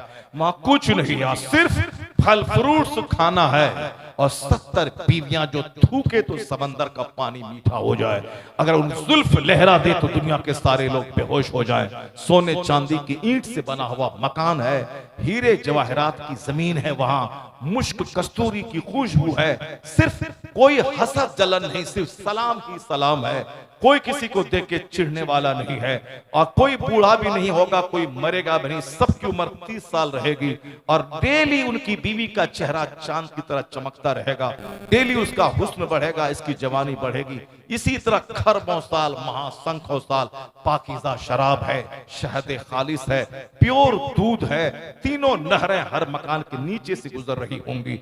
जहां तक निगाह जाएगी वहां तक जन्नती का अपना घर है। ये सारी बातें अगर बच्चों को बता दें तो बच्चा दुनिया में जीना नहीं चाहेगा। वह बोलेगा जल्दी मरूं ताकि कब्र में मुस्तफा को देखूं, और जल्दी कयामत कायम हो जाए ताकि जन्नत में अपना घर देखूं। सुभान अल्लाह। मगर चूंकि हमने आखिरत की बात ही छोड़ दी करना, इसीलिए बच्चा सोचता है कि नौकरी मिल गई तो जैसे बहुत बड़ा हो गया। जैसे हिंदू लोग बोलता है आजकल, अगर नौकरी मिल गई तो भगवान का दर्शन हो गया, यानी बहुत बड़ा काम हो गया। ये दुनियादार लोग जो खाने पीने पाखाना पेशाब करने के लिए पैदा हुए हैं, उसी के लिए नौकरी बहुत बड़ी चीज है। और जो जन्नत के लिए पैदा हुआ है उसके नजदीक मिट्टी की दीवार, सोने की दीवार दोनों बराबर है। असल चीज आखिरत है। अब जरा वो हदीस सुनिए, क्या है वो हदीस पाक, फिर उसके बाद कुरान पाक का वो चैप्टर में खोलता हूं। आप लोग घबरा तो नहीं रहे, आप लोग परेशान तो नहीं हो रहे आप लोग? जरा एक बार हाथ उठा के बोले सुभान अल्लाह, और जोर से बोले ला इलाहा इल्लल्लाह, ताकि शैतान भाग जाए और सीख करके घर जाएं। और अपने घर में बाल बच्चों को खाते टाइम में जरूर बयान करें, और अलग अलग मत खाएं। शौहर उधर खा रहे हैं, बीवी उधर खा रही है, नहीं। मैं अपनी माँ बहन बेटियों से कहता हूं कि अपने घर में एक साथ मिल के खाने का माहौल पैदा करो। हदीस में आया है कि अलग अलग होकर, वला ताकुल मुतफर्रिका, अलग अलग मत खाओ, कुलू जमीआ, सारे लोग मिलजुल के खाओ। फाइनल बरकत मअल जमाआ, इसलिए कि बरकतें जमाअत के साथ वाबस्ता रहती हैं। सुभान अल्लाह। मेहमान आ जाए तो चलो शौहर उनके साथ में खा लें, औरत मेहमान आ गई तो बीवी उनके साथ खा ले। लेकिन जिस दिन घर में कोई नहीं है, शौहर बीवी बच्चे सारे लोग एक दस्तरखान पे खाएं, और खाते वक्त दुनिया की बात ना करें। अगर आप दुनिया की बात करेंगे तो आपकी बीवी जीने नहीं देगी आपको, वो आपकी माँ के खिलाफ शिकायत की पोटली लेकर बैठ जाएगी। तुम्हारी बीवी, तुम्हारी माँ ऐसी, तुम्हारी चची ऐसी, तुम्हारी फूफी ऐसी, तुम्हारी बहन ऐसी, तुम्हारा बहनों ऐसा, तुम्हारा सारा खानदान ऐसा जो मेरा जीना हराम कर दिया। तो आप जहां दूसरों की गीबत करे तो वो तो गीबत की पोटली लेके बैठ जाएगा, और आप जहां कुरान हदीस बोले वो गीबत करना भी चाहेगी तो आपकी बात सुन के वो गीबत की पोटली बंद कर देगी। वरना इनकी आदत ही है आपको खाना परोसेगी और आपकी माँ की शिकायत करने लगेगी। एक बेटा जो जन्नत जाने वाला है माँ की खिदमत करके, उस बेटे के दिल में माँ की नफरत डाल देती है। वो आप मर्द हैं, मर्द बन के रहिए। बीवी को रुपया दीजिए 1000, माँ को मत बताइए वरना जीना हराम कर देगी माँ। और माँ को जब दे 10,000 रुपए, बीवी को मत बताएं कि मैंने माँ को 10,000 दिया था कि आराम से रसगुल्ला वो रखाएं, काजू किशमिश, वरना जीना हराम कर देगी वो। दोनों औरत है, माँ भी औरत है, बीवी भी औरत है, और औरत का अकल कितनी है सबको मालूम है। इसलिए आप मर्द हैं, माँ के साथ भी वैसी ही डीलिंग करें, उनको दें, कभी मत बताएं कि बीवी को दिया है। अब बीवी को दें, कभी मत बताएं कि माँ को दिया है। बीवी तुम मेरी अच्छी बीवी हो, माँ क्या कहना आपके पाँव के नीचे जन्नत है। बस अगर इस तरह डीलिंग करके आप रहा तो ना दिमाग उजड़ेगा, ना घर उजड़ेगा, ना सुकून उजड़ेगा। अगर बीवी के पास गए और बोले कि अम्मी को ऐसा सा कर दिए हैं, तो फिर वो बोले कि रात में अम्मी के पास जाके सो, यहाँ मत आओ, तबाह हो बर्बाद कर देगी वो। इसीलिए मर्द हैं, औरतों के खाने पीने का एहतमाम हो, मगर उसकी गुलामी कभी मत करें। हदीस में आया है जब तेरे सारे मामलात औरतों के हाथ में चले जाएं, यानी औरतें तेरी हाकिमा बन जाएं, उस वक्त में तेरा मर जाना जिंदा रहने से बेहतर है। वो उमूरुकुम इला निसाइकुम, जब तेरे मामलात औरतों के हाथ में चले जाएं, उस वक्त में जमीन का पेट यानी कब्र, जमीन की पीठ यानी ये दुनिया, इससे बेहतर है। फबतनुल अर्द खैरुम मिन ज़हरिहा, यानी जमीन का पेट जमीन की पीठ से तेरे लिए बेहतर है। बुरा हो बांग्लादेश का, 22 से लेके 25 करोड़ की आबादी है, और दो ही औरत, कभी ये हारती है, कभी वो जीतती है, कभी वो जीतती है, कभी वो हारती है। ये 22-25 करोड़ जो लोग हैं, पता नहीं किस कैसे लोग हैं जो एक औरतों को अपना हाकिम तस्लीम कर लिया। हुजूर ने कहा है कि जब तेरा मालदार बखील हो जाए और जब तेरा काम औरतों के हाथ में चले जाए कि वो उनसे पूछ करके उनके मशवरे से उनको हाकिम बना लिया जाए, तो हुजूर ने कहा उस जमाने में तेरा मर जाना बेहतर है जिंदा रहने से। और जिहाद मर्द पे फर्ज है, औरतों पे नहीं। जुमा ईदैन की नमाज मर्दों पे फर्ज है, औरतों पे नहीं। नमाज़े पंजगाना पाजमात मर्द पे वाजिब है, औरतों पे नहीं। इसलिए औरतें पर्दे में रहने की चीज है, पर्दे में रहें, घर को जन्नत बनाएं, शौहर का सारा गम दूर करें, अपनी कोख से मुजाहिद पैदा करें, आईएएस ऑफिसर सलाहुद्दीन अय्यूबी पैदा करें, ताकि मजहब की खिदमत भी हो, दिन की खिदमत भी हो। ये खाली चपड़ चपड़ करके गीबत की टुकड़ी लेके मत बैठ जाएं, इसको कंट्रोल आप करें, वरना आपके बच्चों को ये नकारा बना देगी, किसी लायक नहीं। वो तो इनको बताएं फिलिस्तीन की औरतों की कहानियां, 70 साल से बम गिर रहे हैं, मगर कोई औरत नहीं बोलती कि फिलिस्तीन छोड़ के उर्दून चले जाओ। नहीं, वो इसी इंतजार में रहती हैं। मरना तो है ही, मगर बाथरूम में मरने से बेहतर है शहादत की मौत मर जाना। एक्सीडेंट करने से बेहतर है अल्लाह के नाम पे गर्दन कटा देना। मौत जहां जाओगे साथ जाएगी, और सबसे आला दर्जे की मौत है कि अल्लाह के नाम पे गर्दन कट जाए। 70 साल से बम गिर रहे हैं, मगर फिर भी भागने का मशवरा औरत नहीं दे रही कि वहां फिलिस्तीन छोड़ के चली जाओ। वो इसी आस में जिंदा है कि आज नहीं तो कल मेरी नस्ल से कोई सलाहुद्दीन अय्यूबी जन्म लेगा, यहूदी को खदेड़ेगा, किबले अव्वल आजाद होगा, फिलिस्तीन की जमीन आजाद हो जाएगी। इसी इंतजार में 70 साल से है, और अब वह वक्त करीब आ रहा है। सारी दुनिया में इसराइल नंगा हो चुका है, जिसको एक धमक थी कि हमारी इंटेलिजेंस, हमारा मोसाद, हमारा हथियार, हमारी ताकत एक परिंदा पर नहीं मार सकता है। तुम्हारे मुल्क में 800 रॉकेट ताक दिए गए, कहां गई इंटेलिजेंस, कहां गई तेरी फौज, और कहां गई तेरी जहानत, कहां गई तेरी चाबुक दस्ती।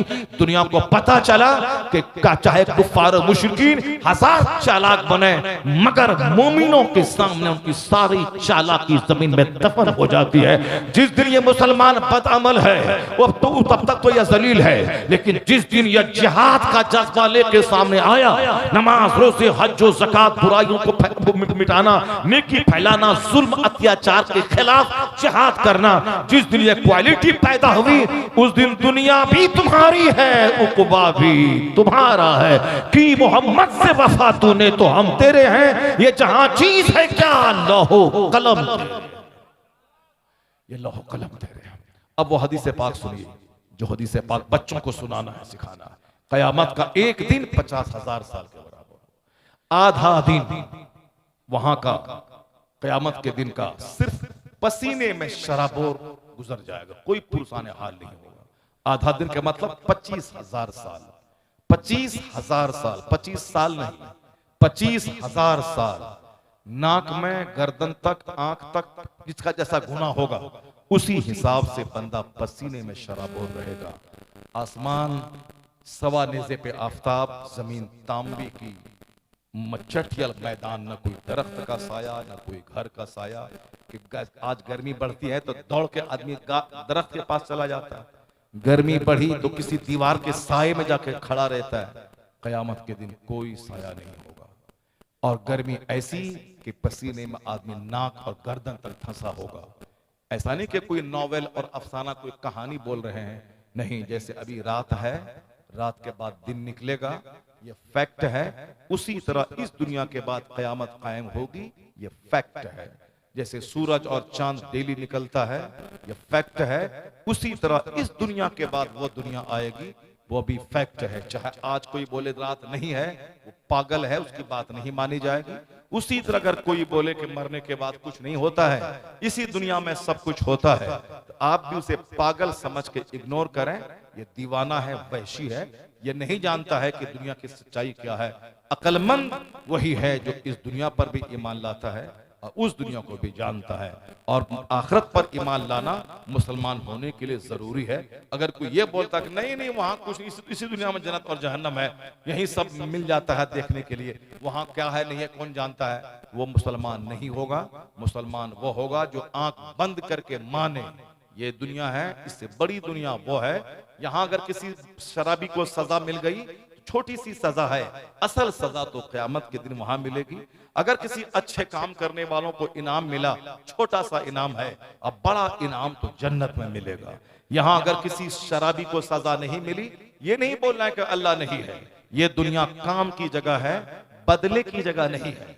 बदले की जगह है आखिरत। यहाँ सिर्फ काम, जैसे चाहो करो, शराब पियो, दूध पियो, जैसा काम करोगे वैसा बदला वहां मिलेगा। वो है मालिक यौमिद्दीन, रोजे जजा का मालिक अल्लाह है। बदले का दिन, the day of judgement, the world of hereafter, यौम आखिरत। इसीलिए अगर ये अकीदा दिमाग में रहा, कोई शराब पीता 50 साल कुछ नहीं हुआ, तो आप नहीं बोलेंगे कि अल्लाह तआला नहीं है। वो शराब 50 साल से पी रहा, कुछ नहीं हुआ, वो सूद खा रहा है, कुछ नहीं हो रहा है, नहीं। ये दुनिया बदले की जगह नहीं है, बदले की जगह है मरने के बाद, जहां का एक दिन 50,000 साल का होगा। और यहाँ अल्लाह कभी कभी दिखा देता है ताकि जान लो कि जो बदला वहां मिलने वाला है, उसी की छोटी सी झलक यहाँ मिल गई। खाने काबा ढाने के लिए अबरहा की फौज चली, तो अल्लाह ने अबाबील का लश्कर भेजा और सारे हाथी सारी फौज को ध्वस्त कर दिया। अल्लाह मगर बाबरी मस्जिद पर लोग चढ़ गए, पूरा तोड़ ताड़ दिया, कोई फरिश्ता, कोई अबाबिल नहीं आया, कोई पत्थर नहीं गिरा। इसका ये मतलब नहीं कि अल्लाह ताला नहीं है। जो अल्लाह वहां गिराया पत्थर, मार दिया सारी फौज को, वो अल्लाह ने बता दिया कि हम ऐसा कर सकते हैं। मगर ये दुनिया में सबका बदला फौरी मिलना नहीं है। तुम जल्दी में हो, अल्लाह को कोई जल्दी नहीं है। अल्लाह के नजदीक 50 करोड़ साल तो 1 सेकंड के बराबर है।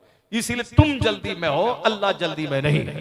अल्लाह दुनिया को करोड़ों साल पहले बनाया है, और जब तक चाहेगा दुनिया रहेगी। कितने खरबों लोग पैदा हुए, मर गए, उसी तरह तुम आज दुनिया में हो, कल मर जाओगे, तेरा नामो निशान मिट जाएगा, मगर दुनिया रहेगी, आसमान रहेगा। अगर अल्लाह ने चाहा तो चाहे दुश्मनी करने वाले सारे लोग मर जाएं, मगर अजान रहेगी, नमाज रहेगी, मदरसा रहेगा, मस्जिद रहेगी, कलमा रहेगा, कोई गुल बाकी रहेगा न चमन रह जाएगा, पर रसूलुल्लाह का दीने हसन रह जाएगा। तो इस पॉइंट को हमेशा दिमाग में रखिएगा तो जीना आसान हो जाएगा। इससे हट के सोचिएगा तो पागल हो जाइएगा। ये सोचना कि दुनिया मुमकिन है कि किसी काफिर को सजा न मिले, यहूदी सबसे घटिया काफिर है। अल्लाह चाहे तो आसमान से फरिश्तों को भेज के सारे इस्राएल के यहूदियों को मार दे। नहीं, ये दुनिया इस काम के लिए नहीं बनी है कि जो काफिर उसको मार दिया जाए। दुनिया काम के लिए बनी है। शराब भी है, शरबत भी है, जो चाहो पियो, मगर जैसा करोगे वहां वो दुनिया है तैयार। वहां जन्नत भी है, वहां जहन्नम भी है। और यहां जो कुछ करेगा उसी पर है वो जन्नत और जहन्नम। तो अल्लाह यहाँ काफिरों को छूट देता। अगर कोई काफिर मेहनत करेगा, पढ़ेगा, लिखेगा, वो डीएम बनेगा। और कोई मुसलमान इश्कबाजी करेगा तो वो दाने दाने को तरस जाएगा। इस दुनिया में कोई आम का पेड़ लगाएगा तो आम खाएगा, कोई गेहूं रोपेगा तो गेहूं मिलेगा। कोई काफिर ही सही वह मेहनत करेगा तो कामयाब होगा। जैसे यहूदी मेहनत कर रहा है, माइक्रोफोन यहूदी दिया है, हवाई जहाज यहूदी दिया है, मोबाइल यहूदी दिया है, कंप्यूटर यहूदी दिया। बड़ा चालाक, ये जलील कौम है, जहन्नमी है, काफिर है, मगर दिमाग का इस्तेमाल करता है, 24 घंटे मेहनत करता है तो दिया। और मुसलमान जन्नती है, अगर ये मोमिन होके मर गया तो जन्नत मिलेगी, मगर ये मेहनत यहाँ नहीं करेगा तो डीएम नहीं बनेगा, मास्टर नहीं बनेगा। यहाँ खेती बाड़ी नहीं करेगा तो उसके घर में फसल नहीं पैदा होगी। यहाँ आम का पेड़ नहीं लगाएगा तो आम नहीं खाएगा। अगर यहाँ कुछ नहीं किया तो दूसरे दरवाजे पे भीख मांगेगा, दरगाहों पे खड़े होकर भीख मांगेगा। नहीं, जो बच्चा मदरसे में पढ़ेगा लिखेगा नहीं, तो जब वो पगड़ी बांधने के बाद जब मेहराब पे खड़ा होगा तो पहले ही दिन वो मस्जिद से भाग जाएगा, नहीं पढ़ा पाएगा।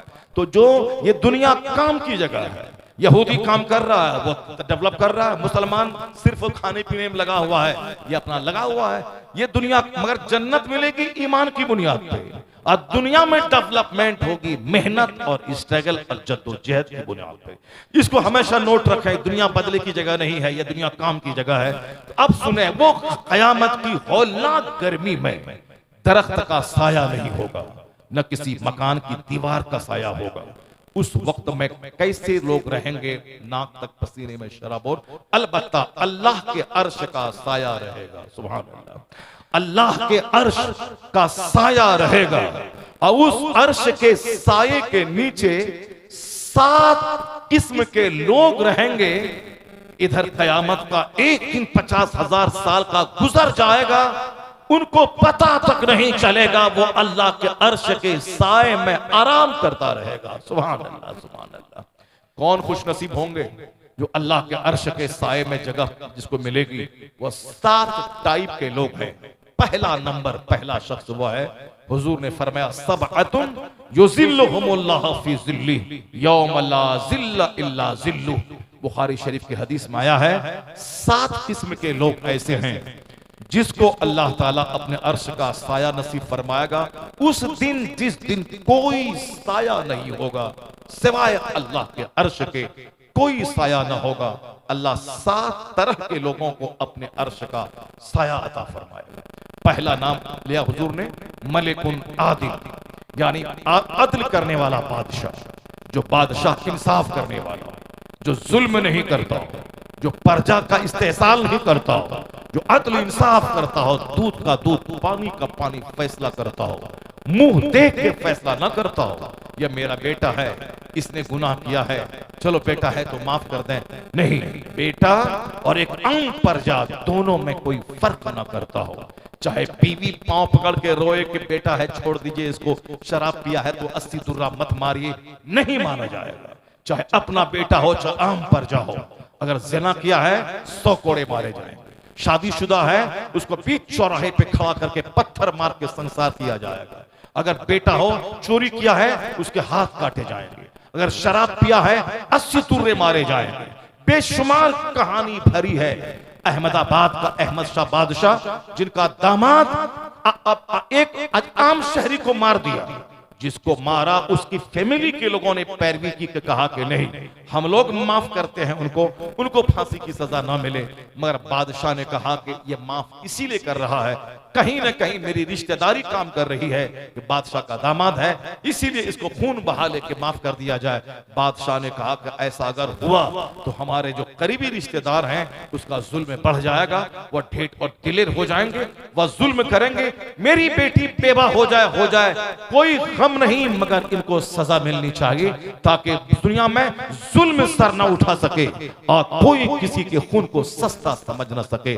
बेटी अंदर रोती रही, बीवी रोती रोती रही, सारे परिवार के लोग रोते रहे, यहां तक कि जो कोर्ट का जज था उस जज ने बादशाह से कहा यह जिनके घर के लोग मारे गए हैं वह खून बहा लेने को तैयार है, वह सब माफ करने को तैयार है, मगर बादशाह ने कहा कि कुछ भी नहीं सुना जाएगा, खून के बदले खून, यानी उसने उनको कत्ल किया है, इनको भी फांसी के फंदे पे लटका दिया जाए।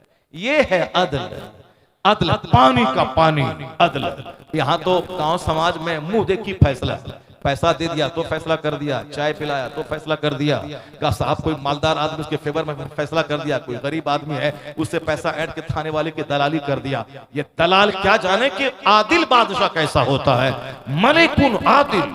चूंकि ये अदल बहुत मुश्किल काम है, इसलिए जब मुश्किल काम इसने किया है तो कयामत के दिन जिस दिन कोई साया ना हो तो अल्लाह उस आदिल बादशाह को अपने अर्श का साया नसीब फरमाएगा। सुभान अल्लाह। दूसरा अल्लाह के रसूल सल्लल्लाहु अलैहि वसल्लम फरमाते हैं, दूसरा वो नौजवान, क्योंकि बात मेरी वहीं से चली थी कि कुछ लोगों का दिल ताड़ी की भट्टी से लटका रहता है, कुछ लोगों का दिल शराब की भट्टी से लटका रहता है, किसी का दिल बाजार में लटका रहता है, किसी का दिल अपने दोस्तों के साथ बीड़ी सिगरेट गुटखा खाने की लटका रहता है, किसी का दिल सिनेमा हॉल में लटका रहता है। ये दिल को जहां लटकाएंगे वहीं लटक जाएगा। और हुजूर क्या फरमाते हैं, वो शख्स कल्ब रजुलुन कल्बहु मुअल्लकुम बिल मसाजिद, यानी वो शख्स चाहे वह खेत में रहे मगर दिल लटका है मस्जिद में कि जोहर पढ़ने जाना, फिर गया बाजार, फिर दिल लटका है मस्जिद में असर पढ़ने जाना, फिर गया सौदा खरीदने, दिल लटका है मस्जिद में मगरिब पढ़ने जाना, फिर गया घर बाल बच्चों में बैठा, दिल लटका है मस्जिद में ईशा पढ़ने जाना, ईशा पढ़ के आया 8 घंटे सोया, दिल में है कि अलार्म लगाया कि अलार्म लगाता हूं अजान की आवाज आएगी और फौरी आंख खुले और मस्जिद जाना है। खेत खलियान दुकान जहां रहे, दिल जिसका मस्जिद से लटका हुआ रहता है, तो हुजूर कहते हैं अल्लाह ताला कयामत के दिन उसको अपने अर्श का साया नसीब फरमाएगा।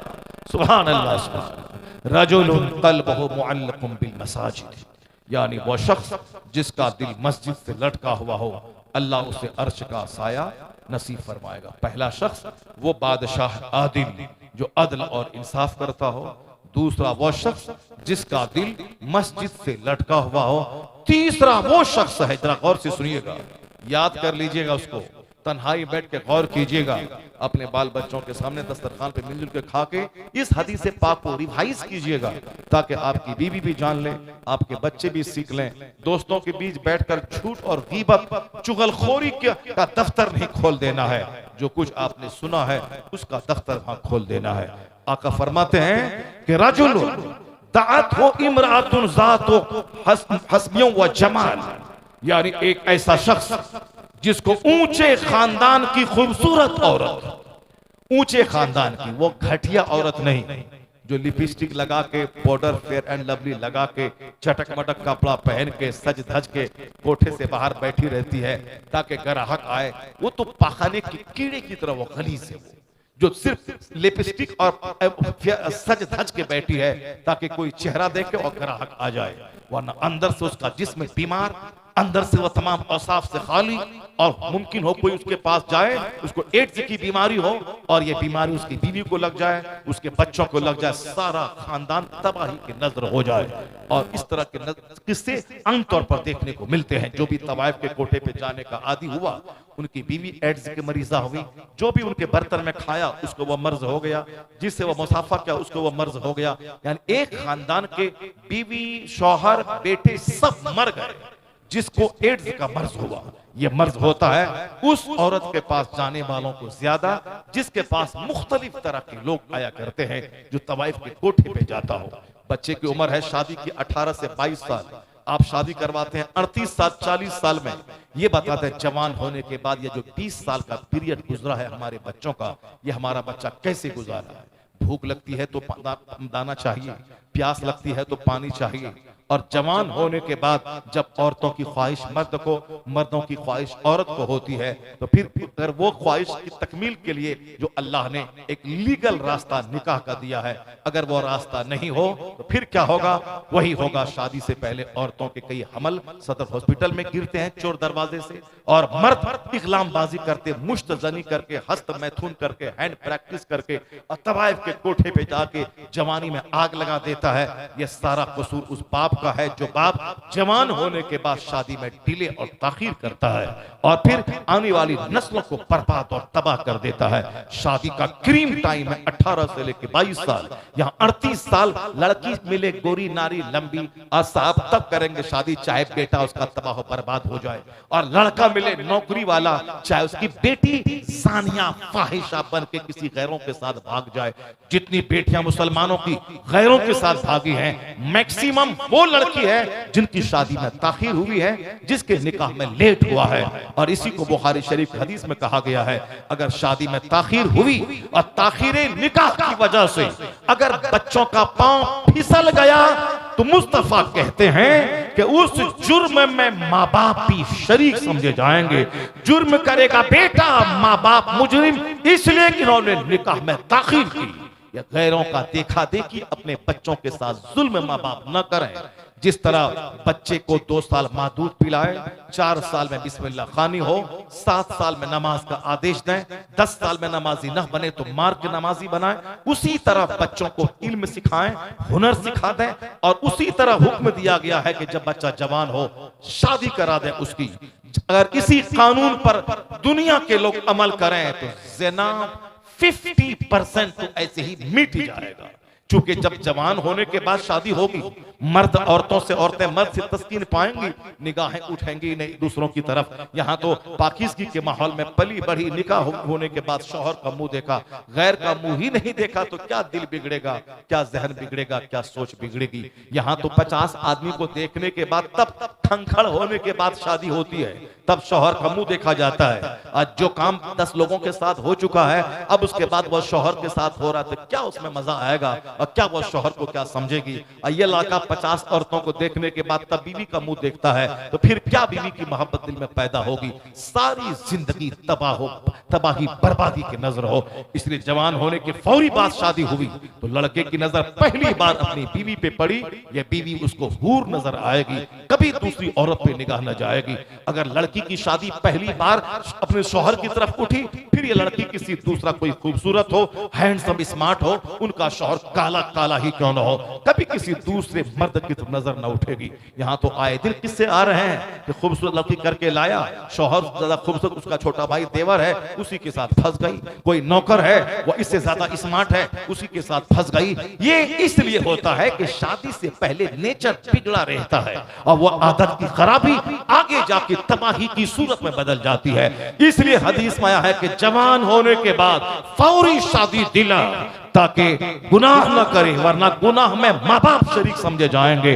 खिलाफे पैगंबर कसे रह गुज़ीर कि हरगिज़ बमंजिल न खाहद रसीद। जब सारा खेल बिगड़ गया, खानदान तबाह हो गया, अब कहते हैं हाय तबाह हो गया, तबाही में खुद तेरा हाथ है। मुस्तफा के कानून से हट के कोई जिएगा सुकून नहीं मिलेगा, क्योंकि अल्लाह ने सारा सुकून मुस्तफा की गुलामी में रख दिया। अल्लाह तबारक व तआला हमको और आपको सबों को नेक बनने की तौफीक अता फरमाए। अभी बहुत ताखिर हो गई, 1 घंटा से ज़्यादा हमारा टाइम चला गया और धीरे धीरे लोग उठ भी रहे हैं। तो अब इस हदीस पाक का मैंने 3 बातें मैंने बता दी। 7 तरह के लोग थे, 3 बात का बताया, बाकी जो 4 है वो इंशाल्लाह दूसरी मुलाकात में आपको बताऊंगा। और जो कुरान शरीफ का चैप्टर वो रह गया उसको भी रहने दीजिए, चूँकि हम तो 4-4 घंटे 3-3 घंटे बोलने वाले आदमी हैं, मगर हमको टाइम दिया इस लास्ट में, तो हम क्या करेंगे। चलिए, जो बयान किया बहुत बयान किया, बहुत सारे मुख्तलिफ पहलू में मैंने बयान किया, बहुत सारी बातें आप तक मैंने पहुंचा दी। अल्लाह ताला हमको और आपको सबों को कुरान पढ़ने की तौफीक अता फरमाए। जोर से बोलिए आमीन। अल्लाह ताला हमें हदीस पढ़ने की तौफीक अता फरमाए, अपने घर में दस्तरखान पे इस्लामी चर्चा करने की तौफीक अता फरमाए, अपनी बीवी अपने बच्चों के सामने हुजूर की सीरत बयान करने की तौफीक अता फरमाए, अपने घर में बाल बच्चों बीवी पे कड़ी नजर रख के वक्त पे सारा काम करने की तौफीक अता फरमाए। आमीन। वाखिरु दावाना अनिल हम्दुलिल्लाहि रब्बिल आलमीन। अस्सलामु अलैकुम व रहमतुल्लाह।